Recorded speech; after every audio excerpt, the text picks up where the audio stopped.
as a small business owner, let's say I'm a small business owner, I immediately think, hey, can I really afford to implement changes within my business? Do I have to buy expensive GPU chips to implement this? So, like, what do the smaller players do? Well, look, I think the first thing is everybody should go get accounts in 3 places, right? Get ChatGPT Plus, get Bing Chat, and I love this new service called PoE.com, which has multiple different AI models available to you, and those are about $20 a month. And all of a sudden, what you get to see is the power of generative AI being applied to your business.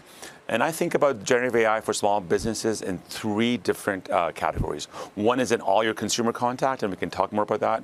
One in sort of you as a thought partner with you to think about your businesses and new ideas. And the third thing is to think of it as your super assistant, being able to do many things that are drudgery for you today.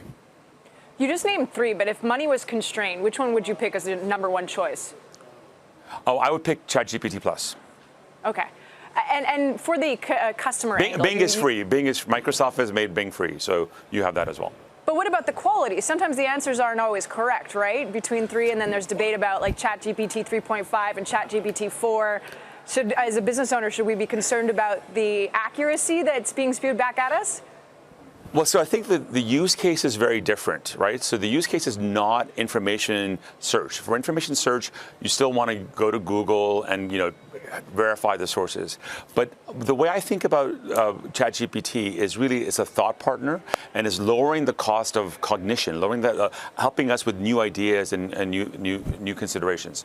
A cool example that I first came across when I knew this was important was a VC in California was helping immigrant businesses in lawn care and fence care and so forth. And typically they had, not great English skills, and he would help them communicate with them, create the right text messages, create the right emails for them so they could communicate with those customers. All of a sudden, now these entrepreneurs could literally put their broken English into ChatGPT and get perfect Harvard English, perfect Oxford English, perfect whatever English you wanted in the communication. So all of a sudden, they had this new superpower where before English communication through text was very difficult, and now it became super easy.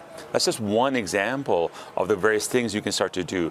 If you think about small businesses and they need a social media strategy, they need something to come up with in terms of all the tweets they need to do, all the Facebook posts they need to do, all the TikTok videos they need to create. Well, ideas for them can be generated through ChatGPT.